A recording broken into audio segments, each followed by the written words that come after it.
Hello there, I'm Dan Ward from Catskill, New York, and I'm going to be doing a deck spotlight today with a deck that I kind of made famous at regionals. It's called Goryo's Expertise.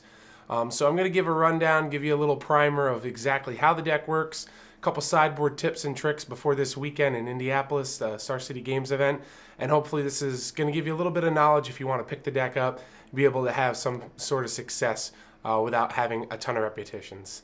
So here we go. So here we are. Here is the Goryo's Karizev's Expertise through the breach. Any other words I can put into their deck. I'll give a quick rundown and then we're going to get into some sideboarding and I'm going to kind of show you how the deck operates or kind of explain it as much detail as I can.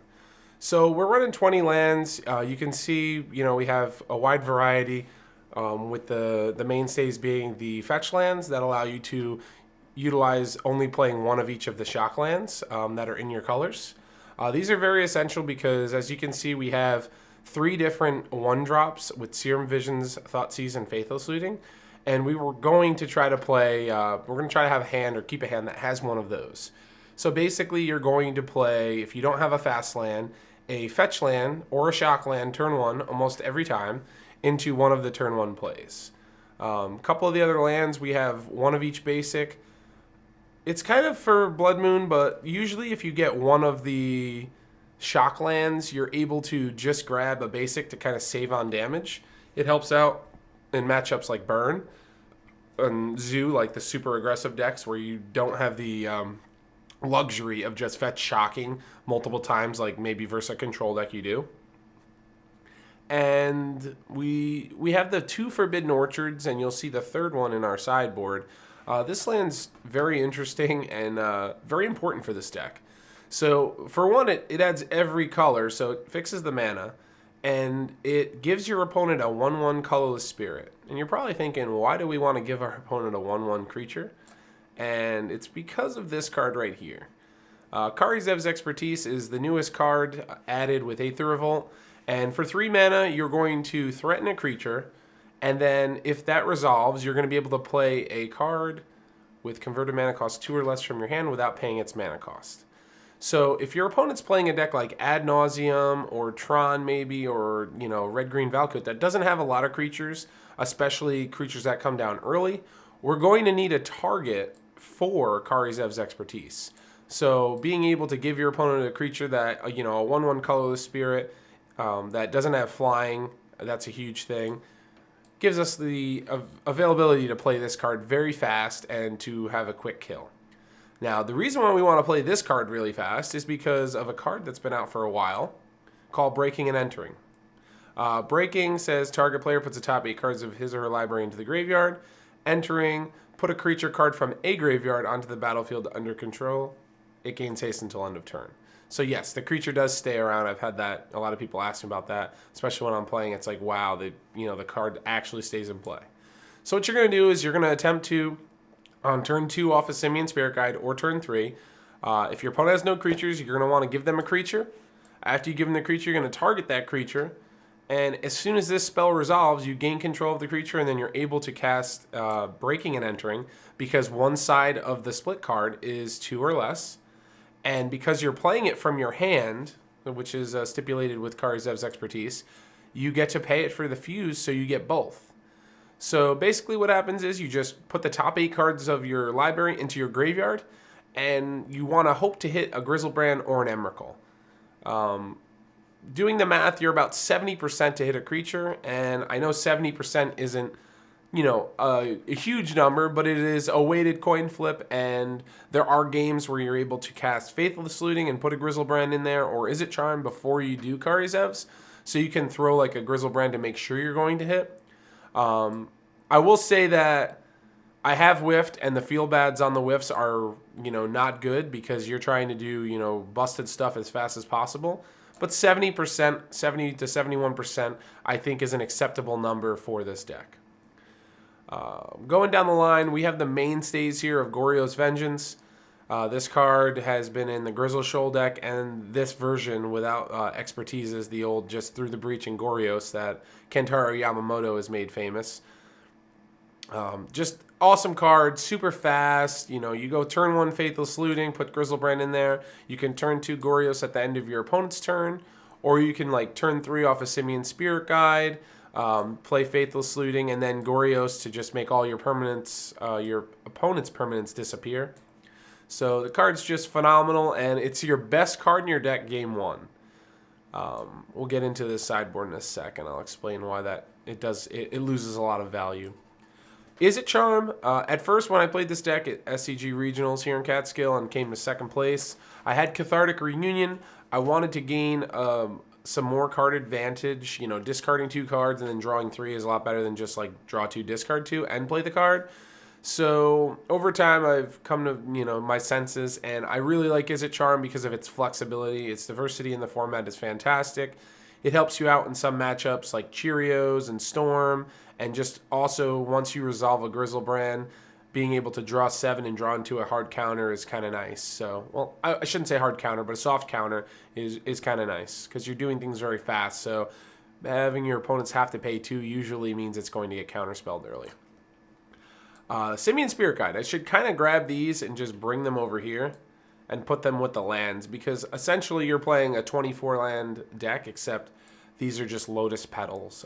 There's some instances where I will go off with Emrakul off of Goryos or Through the Breach, and then you're just going to put one of these down and you're going to beat them for the last couple points of damage since they had no permanents left.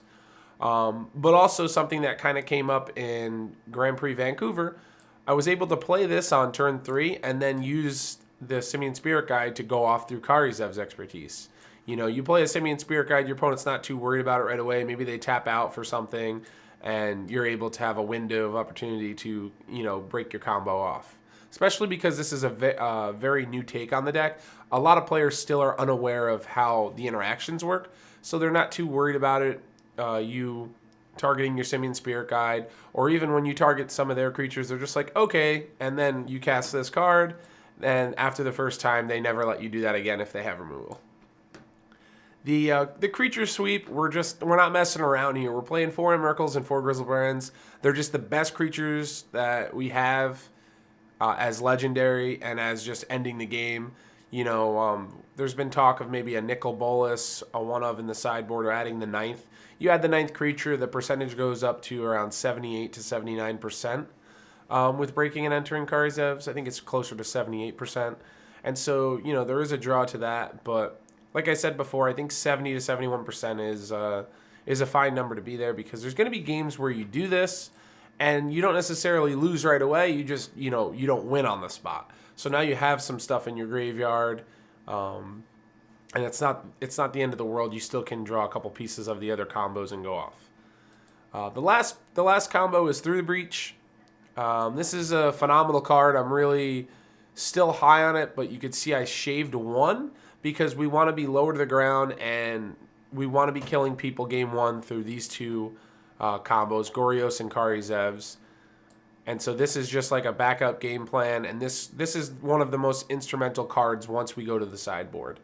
The last interaction in the main deck I want to talk about is I've went over the Karizev's expertise with the breaking and entering, but one of the interactions that also takes place is with breaking. You can just breaking with 4 mana and then cast Goryo's Vengeance. So you just put the top 8 in, and you're going to hope to hit one of your legendary creatures, which, you know, math is pretty good on, if you don't already have a Griselbrand in the yard from a looting or an Is It Charm. And then you can just Goryos it into play with the, you know, if it's Emrakul, with the Emrakul trigger on the stack, and then be able to go off that way.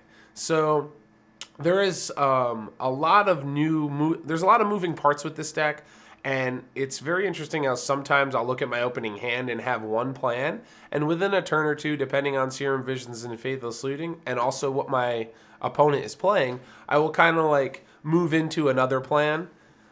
So it seems like it could be a little bit of a clunky deck, and versus some of the like really strong discard decks, you have to really be careful on what you're doing, because one bad decision on a discard from a Is It Charm or Faithless Looting can really punish you hard. So that's pretty much how the deck operates. You want to be doing things very fast. Now we'll go into the sideboard here.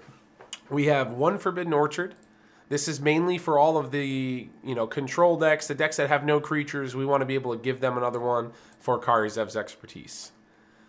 We have 2 Shattering Sprees. Phenomenal versus Affinity. Lantern is a very bad matchup, and this card's great versus Lantern, but a lot of times they either Thoughtseize it out or they mill it off the top. They never let you get to it, so I don't really count on it for that. Its main rules are for Affinity and also dealing with Grafdigger's Cage. Inquisition. This is a new add to the deck. I didn't play this in Grand Prix Vancouver, however, because of the recent success with the Death Shadow aggro deck, I wanted to play more hand destruction so I could be more proactive about taking their threats out to allowing the game to go longer, since they're playing at least, I think the last time I checked, 9 to 10 hand destruction spells main deck. So it's going to really hurt our chances of being able to combo early. So I want to be able to just make land drops and then get to Through the Breach or get to Akari Zevs later on. The 2 Fatal Pushes, they're also very good versus Death Shadow, but they're in there for Cheerios, they're in there for Storm, they come in versus Affinity.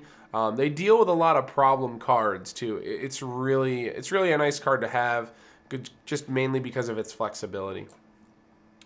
I don't really bring it in versus decks like Burn, because it's not doing what I want to do in that matchup. I don't really want to be just killing a Goblin Guide. I want to be casting like a Collective Brutality versus Burn. Our counter package here, we got 1 Spell Pierce and 2 Dispels. I thought about running 3 Dispels, but I really like the flexibility that Spell Pierce adds to the deck. It's a card that I can bring in versus Tron, which Tron is usually a good matchup, but I'd like to have like more cards that can deal with things that are not just instants, because there are decks that are playing cards like, for example, Liliana, or even in the mirror match, being able to hit like a Breaking and Entering a sorcery. It's really huge. Dispel, just really good versus any of the blue decks, the control decks. Good versus Burn. It stops us dying to Deflecting Palm. Very good versus Ad Nauseam. Painful Truths. Here we go.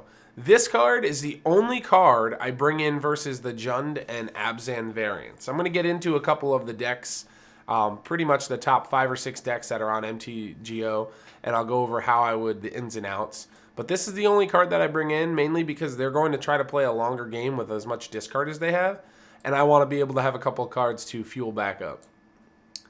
Collective Brutality. Card is awesome in this deck. It's mainly for Burn and Infect. We haven't seen a lot of Infect lately, but Burn can be kind of tricky, especially after Sideboard, because of cards like Deflecting Palm. So if you cast this card versus Burn, you're like huge percentage to win the game.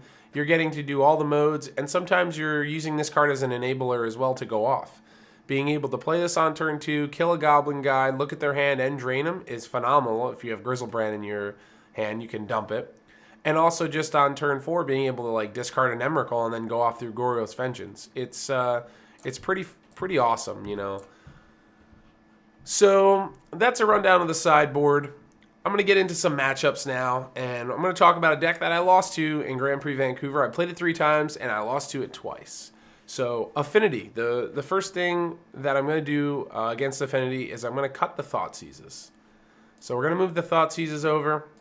We're bringing in the Shattering Sprees and the Fatal Pushes.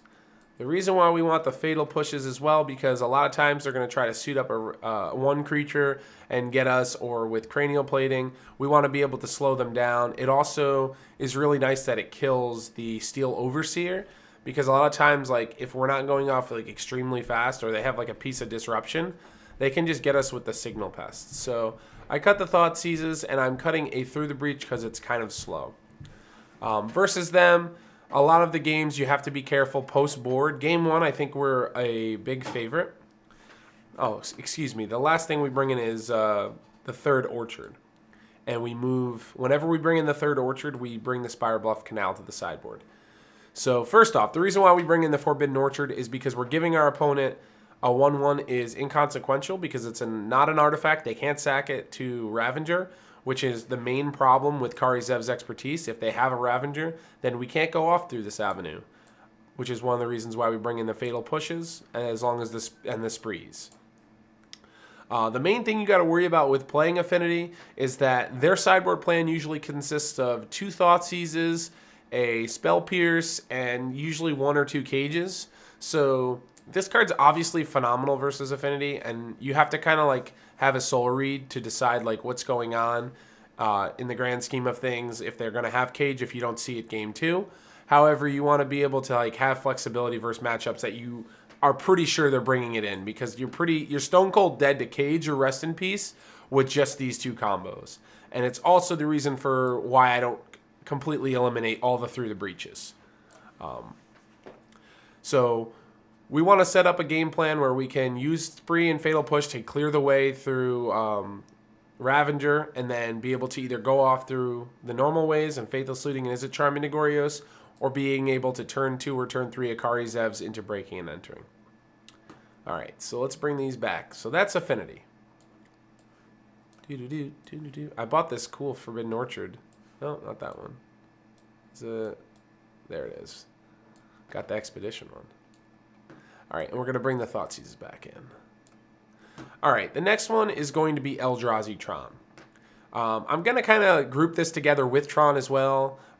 They're both very similar. The only difference, I think, is Eldrazi Tron is playing Chalice in the main, which the old version with Serum Visions, Fatal Saluting, and Sleight of Hand, it really did affect it. Like, Chalice on 1 was pretty strong when we were on the draw, because we would not be able to use any of our 1-drops. However, this deck doesn't really need like the 1-drops to pretty much set everything up. And also, we're going to be able to play one of them on turn 1, so it's not as big a deal. So versus Eldrazi Tron, we're going to bring in Shattering Sprees. And we're going to bring in the Forbidden Orchard. And I believe that's it. The cards we want to cut versus them are the Is It Charms. They're a little slow. And just the Spire Bluff Canal. So Is It Charm versus normal Tron we would keep in. But versus Eldrazi Tron we want to take out, because they're going to be playing creatures like Thought Not Seer, Reality Smasher.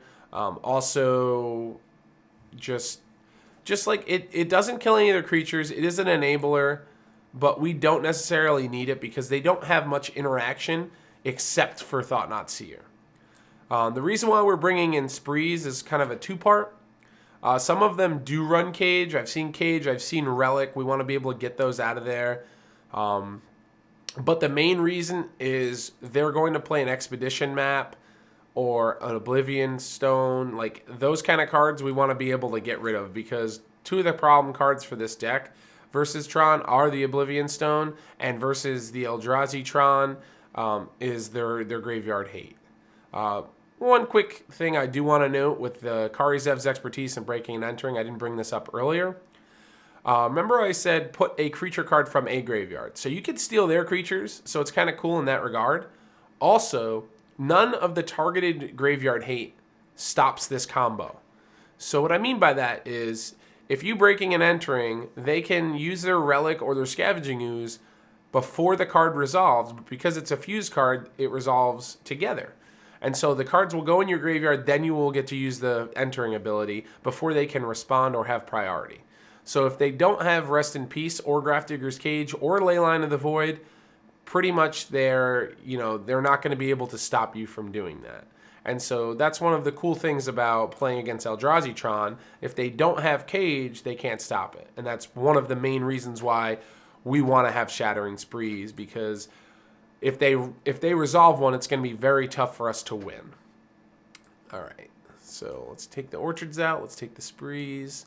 And let's bring back the Charms and the Spire Bluff Canal. All right. Abzan and Jund. I talked about this before. Painful Truths is coming in.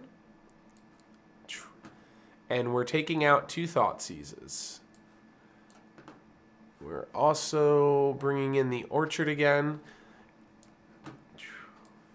You're going to see a lot of these matchups where we bring the Orchard in, and you can ask yourself, why don't we just have the 3rd in the main deck? And partial the reason is it's a little greedy. We don't want to be able to have a hand that has 2 of them, pretty much we never want to have the second one because it's real liability if you're playing against a deck that can stop you from going off. So that's the main reason we have enough hands, I think, between having different parts of the combo and having 8 cards that we just can't hard cast in our main deck of mulligan.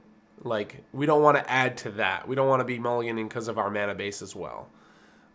This deck does mulligan to 6 pretty good with the Scry, however. Alright, so we brought in the 2 Painful Truths and the Forbidden Orchard. Took out 2 Thoughtseizes and the Spire Bluff Canal. Pretty much the game plan stays the same. If we do not see Grafdigger's Cage game 2, so assuming we win game 1, if we lose game 2 somehow, I don't bring in Shattering Spree. However, I do know a lot of Jund players that have 1 Grafdigger's Cage, and some Junk players usually don't play Cage because of Lingering Souls, but they could have some form of disruption. Maybe they do play a Cage anyway because the matchup is kind of tough for them. You're just kind of like, you're rolling the dice with it. And what I mean by that is you don't want to bring in 1 or 2 cards that really don't do anything proactively for your deck to just defend against 1 card your opponent could have that they have to have. It does stink. The feel bads are real. I played against an Affinity player this past weekend that had 1 Grafdigger's Cage, and I had a turn 2 kill, and he had a turn 1 Grafdigger's Cage. And after the match, you know, he was like, yeah, that was my one of, and, you know, obviously very excited that he saw that, and I couldn't beat it because, you know, the Affinity deck operates really fast, and I couldn't assemble through the breach to beat him. But that's like part of the, you know, gambit you run with playing this deck. And the sideboard decisions, I think it's correct not to bring this in because we don't even, if you're not aware that your opponent has. Now, for game 3, if you know your opponent has a Grafdigger's Cage, I would say it's worth a sideboard slot to bring 1, maybe the second, but most likely just the 1, because it doesn't have any other target in the matchup. And you're going to find games that you're actually going to lose because you have a card like Shattering Spree in your hand, and you could have used something to go off. So versus Abzan and Jund, it's pretty self-explanatory. We want the Painful Truths because we want to be able to gas up. The Thoughtseizes we can shave because they're just trading cards, which we don't really care to do too much. It's not like they have some broken combo that we need to stop. They're just a fair deck, and we don't want to be trading 2 life in a card for one of their cards, which it's just not a great trade. And then later on in the game, you drawing the Thoughtseize is just really bad. So we're trading like loss of life for card draw for loss of life for card discard. So I think that's exactly how I want to sideboard versus them. One note for this matchup as well, the hard casting of entering is real. You'll be able to get enough mana usually to be able to do that. So whether you steal your opponent's Tarmogoyf if you have to, or you just grab a Grizzlebrand that was chilling in the graveyard, like this is a real game plan versus this deck. All right. Painful Truths out. Forbidden Orchard out. All right. Well, the hottest deck in Modern right now after this last weekend is Death Shadow aggro. So what I'm going to be doing versus them is maybe bringing in the Fatal Pushes. We're going to be taking out Izzet Charms. And I want to be bringing in Inquisitions. And I'm going to be taking out Through the Breaches. So the reason why I'm taking out Through the Breaches is because the matchup is going to be really come down to who is faster than the other person. And I don't know if I'm going to have enough time to assemble Through the Breach with a creature in my hand. I'm adding the extra discard because I want to take my opponent's threats away. So the extra 2 Inquisitions are going to be mainly to strip my opponent of cards like Death Shadow and Tarmogoyf. I don't really care about my opponent's discard unless I have a hand that can go off turn 2. Excuse me. I don't really care about that as much because the game is going to go longer with them having as much discard. The Fatal Pushes are also there just to kill Tarmogoyf and to kill Death Shadow, make the game longer than it was going to be because I think they're actually a little bit faster than us due to the fact that they have a combo kill with... Oh, I got to bring Spire Bluff Canal back. I was like, yeah, that's 59 cards. Due to the Temur Battle Rage. So that's like the main game plan versus them. Have discard, hopefully draw into the Fatal Pushes and get them. The Through the Breach, I don't mind keeping 1 in. From the latest list, I don't see any graveyard hate coming in from these decks. Like, a lot of them are playing Lingering Souls in the sideboard, and with running Tarmogoyf, they can't play Relic, really, or any other graveyard hate. One of the cool interactions with this deck is if they have a Death Shadow, a lot of time early in the game, you can steal their Death Shadow, and because your life total is higher than 13 most of the time in the beginning of the game, their Death Shadow will just die. So not only can you use this as an enabler to go off, but it will also just kill their Death Shadow. So they have to be very careful about that, because there's certain games where if they beat you down and they're really low, you can just top deck Akari Zevs or have this in your hand, and if they only have one creature, you can kill them with their own Death Shadow. So I think the matchup generally goes down as the other ones, Affinity, Eldrazi, Tron, Abzan, Jund, are favorable matchups for this deck. I think this is probably really close and really a little tip to their side, because their deck's a little bit more mana efficient. We're a little bit more clunkier and have to like assemble a couple pieces, where they're doing stuff, a lot of things on 1 mana, 2 mana, and then they're pretty redundant. So I'd say when you're playing against them, this is the sideboard configuration I'd like, and you just know that it's a real close matchup. All right, my favorite's the next one. We're going to be talking about the matchup versus Burn. So Inquisitions, here we go, and Izzet Charms come back in. So Burn is a favorable matchup. It's a matchup that I don't mind playing with this deck. However, you have to sideboard.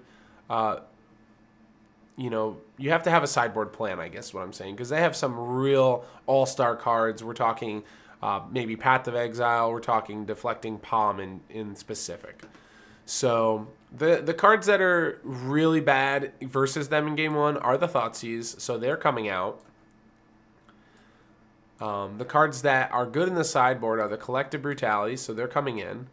I'm taking out the Izzet Charms as well. You know, you might think like this card is not bad because like it kills some of the creatures, it counters them, but it's pretty clunky. Pretty clunky. And if they have an Eidolon in play, like just killing their Eidolon, taking 2 is not really good. So we don't want to be doing that. We do, however, want to bring in the Dispels. We do want to bring in the Forbidden Orchard. We want to cut the Spire Bluff Canal, because sometimes they'll have the draw where you they just literally play one creature, you kill it with Brutality, and then they don't have another creature, and you can't go off through Akari Zevs. We're also going to shave a Through the Breach and bring in a Spell Pierce. And depending on what you've seen game 2, if you're going to game 3, like I said, depends on if you want the Shattering Sprees or not. I have seen burn lists that have 1 or 2 cages in their sideboard. But for the most part, I'd say the one card you have to, be prepared to beat is Deflecting Palm.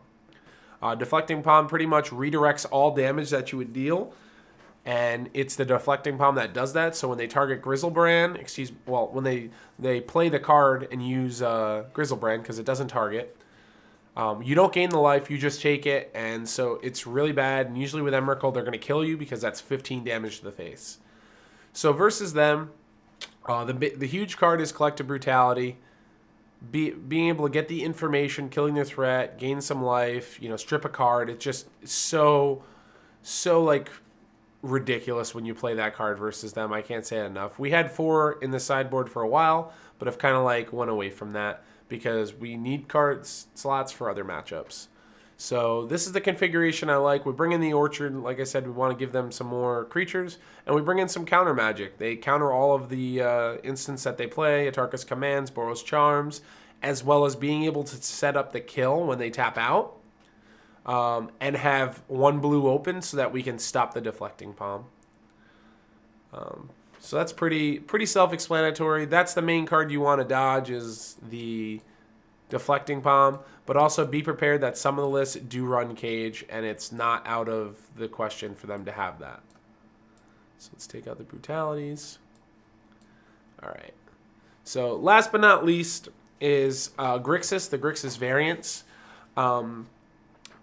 Versus them, whether it's Delver Control, you're going to be bringing in Dispels because they're going to have Dispels and Snapcasters, which are tough.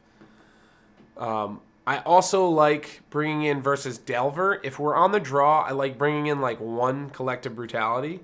So I take out the Thoughtseize I take out 1 Thoughtseizes versus the Delver decks. Versus the Control decks, I want the Thoughtseizes, and I also bring in Inquisition. I will be shaving the, is it charms? Even though they are an enabler, they're just not really what you want to be doing, and they don't have like a hard counter versus this deck. This is the one deck where we want all the Through the Breaches because of the instant speed. So we're going to shave one Kari Zev's Expertise, and we're going to shave one of the Simian Spirit Guides. This game plan, we're going to be a little bit longer. If it's versus the Grixis Delver matchup, like I said, we want to bring in a Brutality on the draw. Maybe the second, but I think one is fine. A lot of lists have went away from Young Pyromancer now because there's no G-Probe. So we don't have to worry about that as much. There's going to be a lot of games that get pretty grindy, and you're able to cast Entering as well versus them. And there's also just the games where they play a turn 2 Tasigur, and then you just kill them. It happens a lot more than you'd think, because they're trying to get to the board as early as possible, and especially the Grixis Delver ones, they don't have as much counter magic. They're only playing about 2 to 4 counter spells, maybe 5 counter spells main deck. So game 1's going to be a lot easier and smoother than games 2 and 3. So I like the extra hand destruction. It's going to give you some knowledge to go off, as well as the dispels. The hard counters are really good. Versus the straight control, I could see bringing in, I don't really like Spell Pierce, but I could see bringing in Painful Truths as well, depending on how grindy they are and which version of the deck they're playing. I've seen Grixis decks that have hand destruction. I've seen Grixis decks that don't. So versus the ones that have hand destruction, I could see definitely bringing in Painful Truths and shaving a couple Inquisitions and just not playing those in the sideboard, and keeping the 1-drops the way we have it and bringing in Painful Truths. So those are a couple decks that are really popular in Modern right now. This has had a sideboard. Hopefully you learned a little bit about how the deck operates, and you're able to take this to, whether it's an F&M, this weekend SCG Indy, and just have a little fun with this deck. It's a ton of fun to play. There's a lot going on, and good luck with it. That's going to be the deck spotlight for Goryo's Expertise. Till next time. Later. Looking for fun, informative Magic the Gathering analysis? Look no further than KerwinsGameStore.com. Team KGS has the best writers and content providers this side of Kaladesh. Whether you're looking for standard, modern, vintage, tournament reports, or deck techs, Team KGS will give you the insight and analysis to help with your Magic game. Check out KerwinsGameStore.com weekly for new videos and articles, and see why KGS is the best place in gaming.